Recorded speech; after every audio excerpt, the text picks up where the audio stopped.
installé là. On a déjeuné tranquillou là, au bord du pont, au bord de l'eau. On était trop bien. Donc c'est le prochain parcours de la mini-aventure. Un cache-cache Chambre-Essuré.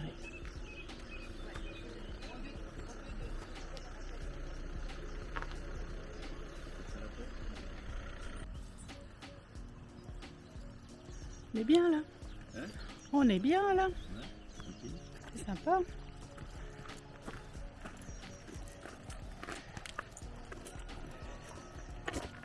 Et on rencontre beaucoup de terrains aventuriers sur le parcours. Hein. Il y en a un paquet. Là, il y avait 3 voitures d'arrêté pour faire la suite du parcours parce que la suite est un légendaire, mais à faire sur ordinateur ou sur téléphone, bien sûr. Donc on verra après si on y arrive.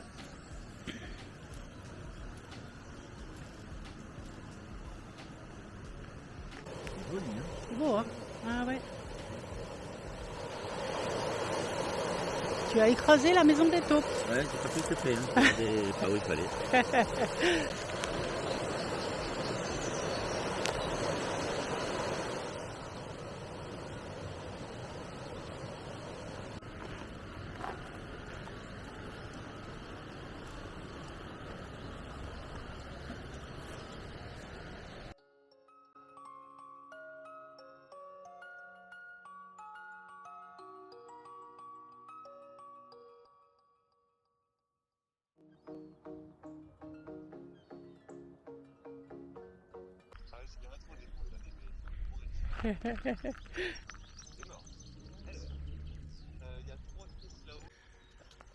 Voilà, donc notre prochaine étape, nous voilà sur le parking du château de Saint-Mesmin.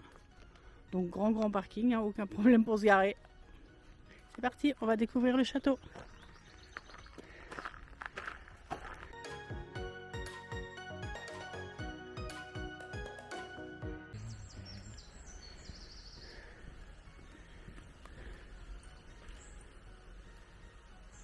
Ça y est, on l'aperçoit. Château de Saint-Mesmin.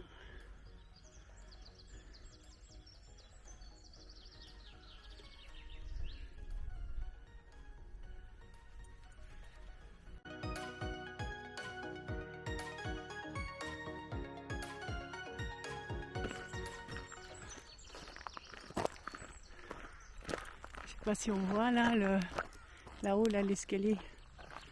Ici, là. On arrive devant le château de Saint-Mesmin. D'un coup, on est frappé par sa silhouette imposante. C'est vraiment une forteresse digne des films. On sent tout de suite qu'il en a vu des choses, avec ses murs super épais et ses tours qui montent vers le ciel. C'est impressionnant de se dire qu'il est là, debout, depuis des siècles. On commence à faire le tour et on découvre les douves. Elles sont sèches aujourd'hui, mais on s'imagine facilement comment elles étaient avant, remplies d'eau, avec le pont-levis qui se lève. C'était la première ligne de défense du château. On lève les yeux, on aperçoit des détails incroyables. On voit les petites ouvertures dans les murs, les meurtrières, par où les défenseurs tiraient leurs flèches. Et tout en haut, on découvre les machicoulis, ces balcons en pierre qui servaient à jeter des pierres ou de l'huile bouillante sur les assaillants. Ça montre bien à quel point le château était pensé pour se protéger. Aujourd'hui, l'histoire reprend vie à Saint-Mesmin. Le château est connu pour ses animations et ses événements médiévaux qui vous plongent dans le passé. C'est une vraie machine à remonter le temps. On a l'impression d'être des chevaliers ou des princesses et chaque pierre nous raconte une histoire. C'est un lieu magique qu'on n'est pas prêt d'oublier. Allez, dernière étape avant le grand final du légendaire. Donc là, on est à Mauléon pour la botte secrète. On est au pied de l'église, on est garé. Et on y va.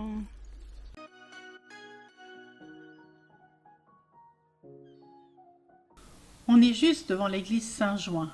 On se rend compte que cette église, c'est le cœur d'un quartier entier, le faubourg Saint-Jouin.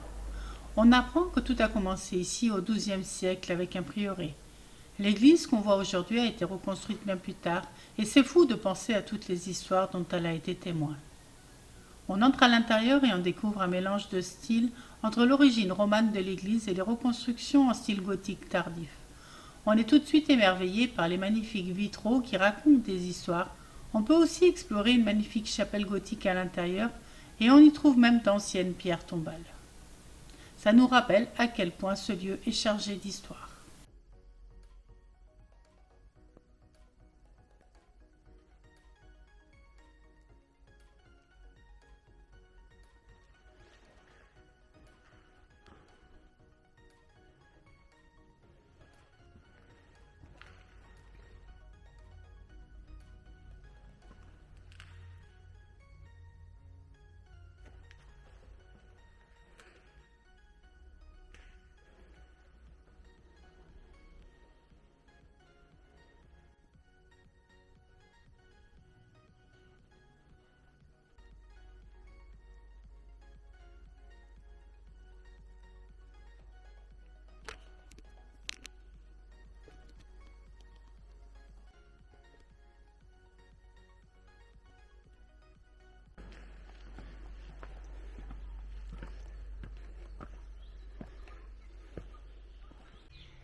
Donc c'est l'église Saint-Jouin de Mauléon.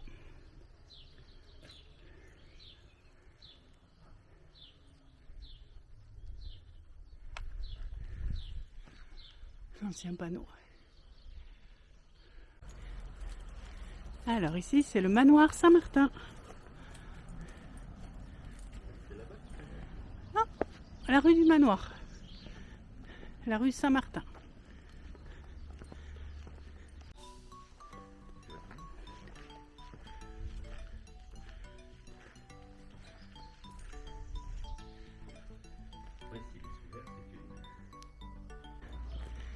La maison du maître tanneur. Joli. Ouais. Après, les gens ils sont blasés aussi. Ils font ça pour la compétition, ils font pas ça pour le plaisir. Ah oui, il y a des terres aventuriers, c'est juste pour inscrire un palmarès sans s'apprécier le moment.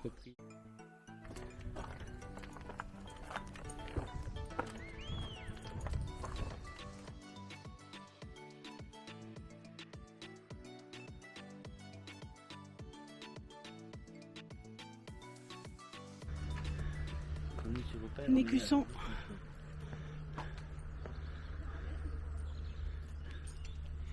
Non. T'as vu Les ardoises sur le côté, ouais.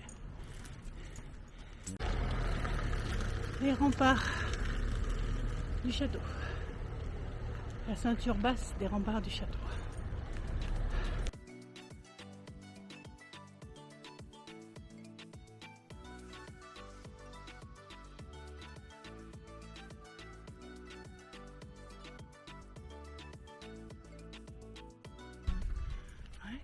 Et Poteau Rose, c'est les deux côtés? Ouais, faut croire, oui. Ouais, rue du Poteau Rose. En plus, ça même pas. On se dirige vers l'église de la Trinité qui fait partie de l'ancienne abbaye de Mauléon. On apprend que cette église a une histoire assez mouvementée puisqu'elle a été détruite puis reconstruite plusieurs fois. En arrivant, on ne peut pas rater son portail médiéval. C'est le seul élément d'origine qui a survécu à la destruction. Il a été conservé et réinstallé à l'entrée du presbytère. On se dit qu'il a vraiment traversé les siècles. C'est une sacrée chance de pouvoir l'admirer. Il nous donne un aperçu de l'ancienne splendeur de l'abbaye. Une fois à l'intérieur, on découvre un lieu plus moderne car l'église a été reconstruite. L'ambiance est assez différente de l'église Saint-Jouin, mais on peut admirer plusieurs œuvres et statues qui sont des monuments historiques protégés. On ressent que c'est un lieu qui a su renaître de ses cendres et c'est un bel exemple de l'histoire vivante de Mauléon.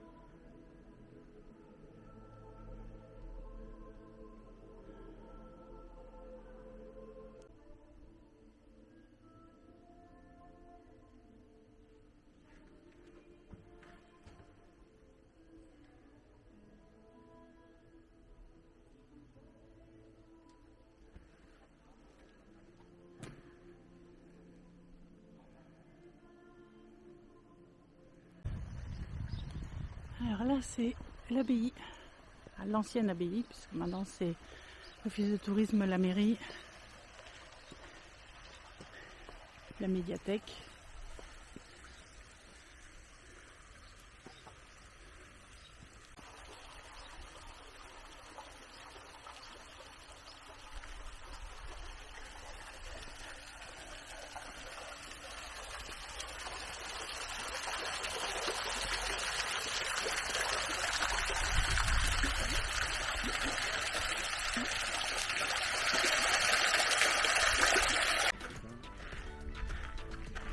C'est vrai.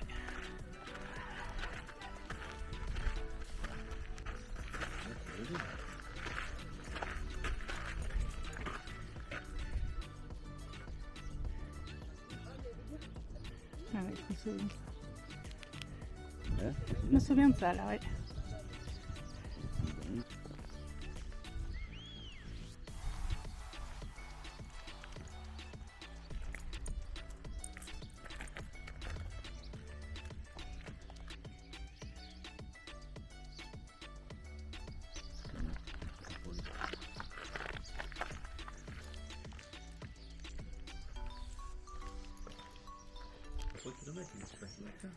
Non, non, c'est juste pas très long, mais ça grimpe et ça descend. Oui, ça dépend à l'heure que tu fais. Voilà.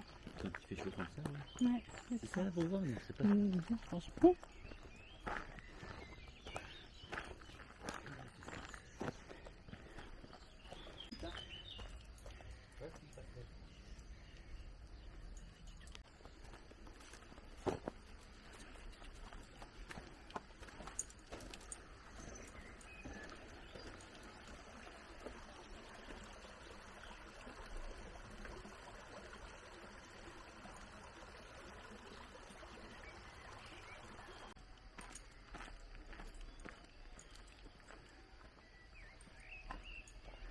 On entre dans le parc de la Mignoderie. Alors, ce bâtiment, c'est un fruitier. Bon, bah, je crois que ils veulent toujours nous faire monter parce que après cette montée-là, il y a l'escalier qui nous attend.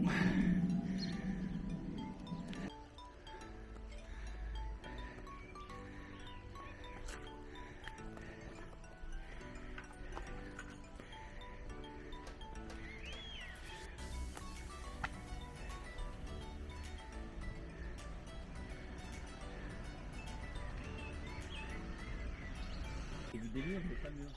Alors, en face, ce sont les halles.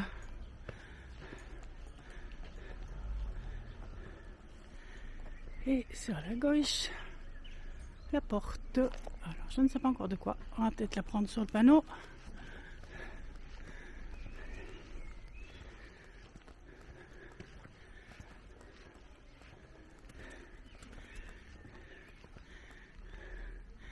Mauléon, cité Castrale. L'entrée du site, le château défensif.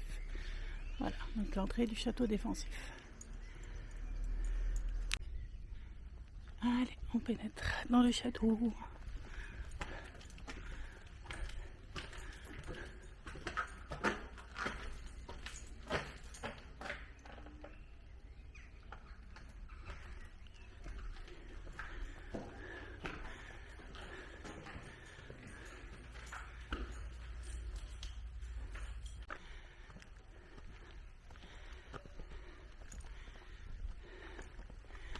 Alors, qu'est-ce que c'est que cette machine? Ah, c'est un projecteur, c'est une caméra. Ouais, on avait déjà vu. Ouais.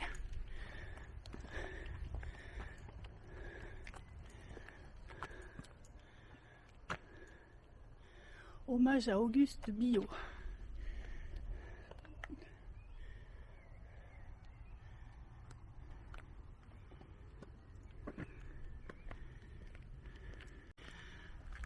Voilà le château de Mauléon.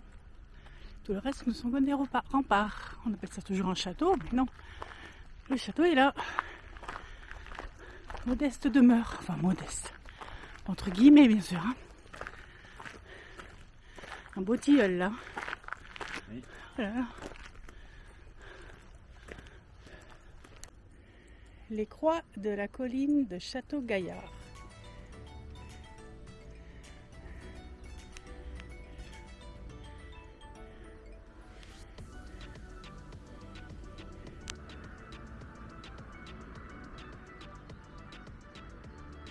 là, vraiment.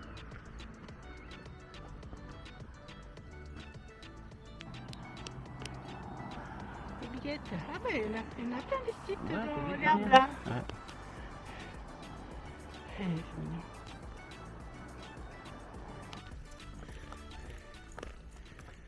Allez, on ressort de l'enceinte du château. Et on retourne au bateau.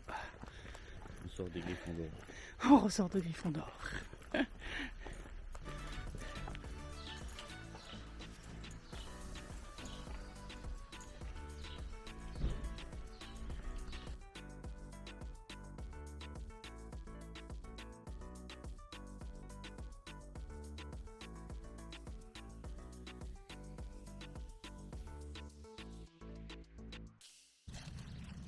Et voilà pour le grand final.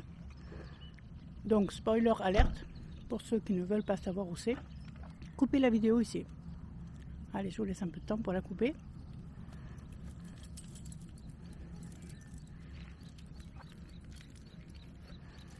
Donc pour les autres, on est arrivé au château de la Durbelière. Et donc c'est parti pour le légendaire.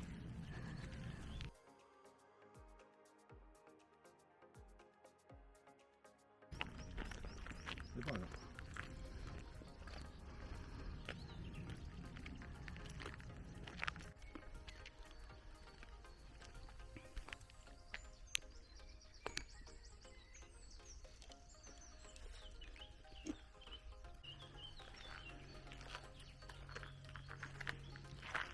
La Durbelière.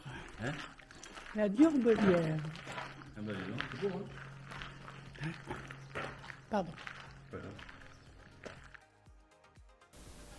Nous voilà donc au château de la Durbelière. Et ce n'est pas juste un château en ruine, c'est un véritable livre d'histoire. Ce lieu, c'est l'un des sites les plus importants des guerres de Vendée et son histoire est à la fois fascinante et tragique. On apprend que ce château a été la demeure de la célèbre famille de la Roche-Châtelain. Mais surtout, c'est ici qu'est né et qu'a grandi Henri de la Roche-Châtelain. Donc là, c'était l'ancien logis.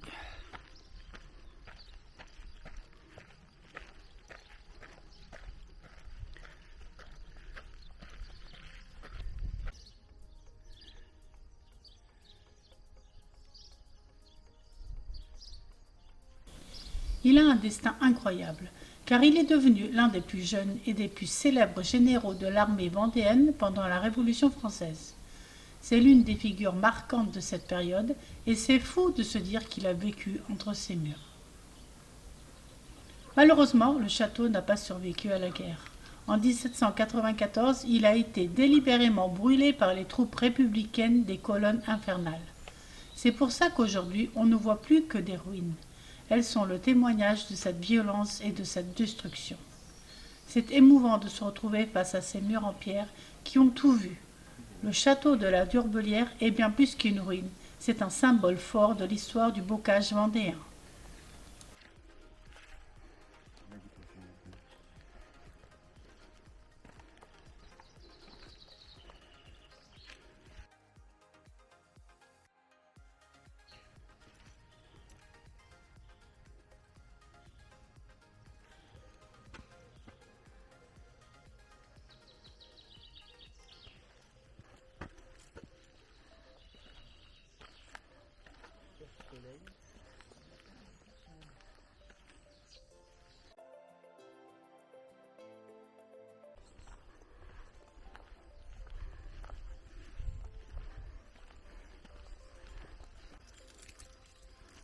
Mais le pigeonnier, il est là-bas.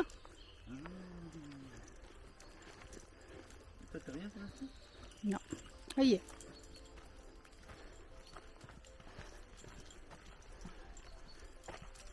Ah ouais, j'ai pas compris.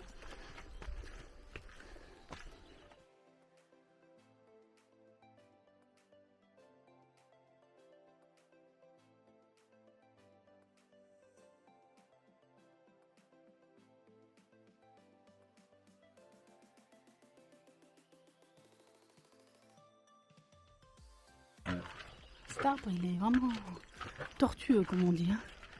Parce que ça, il est tombé en fait. Ça, c'est ses racines. Ouais, c'est ça. Mais il a continué à pousser, il n'est pas mort. Il a été déraciné et Ah il ouais. est tombé vers là-bas. Il n'est pas mort. Hein. Non, C'est dingue. Hein. Ouais, il n'a pas réussi. Le pigeonnier, on le voyait même pas. Tellement l'arbre était... Ouais, le tilleul, là, tellement il est devant on voyait pas qu'il y avait le qu'on se rendait même pas compte que c'était un pigeonnier en fait.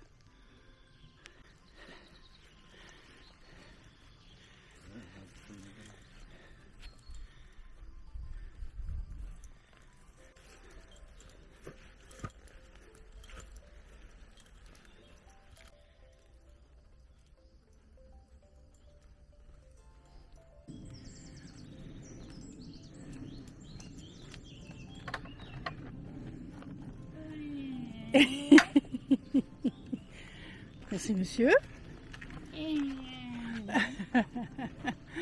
Ah le mur rempli de mousse là.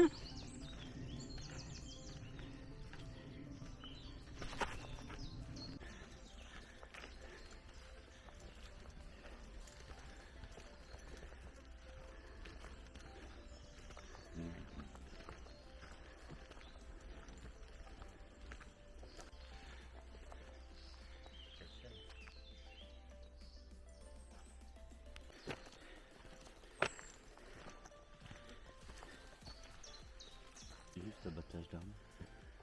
Oh là là. Bon, hein. Ah ouais. Et du coup,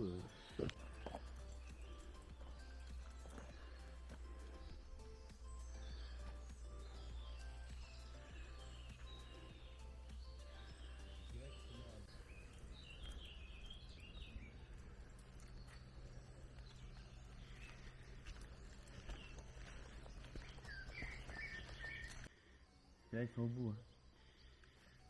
Ils sont au bout. Hein.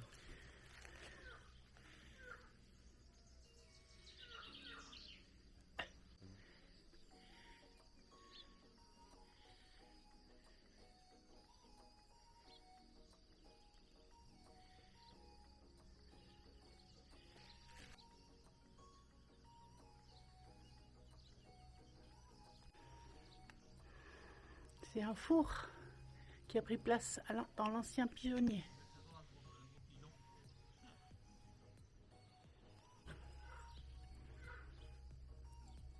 Ah, c'est un four. Il y a quelque chose là? Bah je sais pas, une étable non? Au fond on dirait qu'il y avait un mangeoire. mangeoire, ouais. Ah ben non.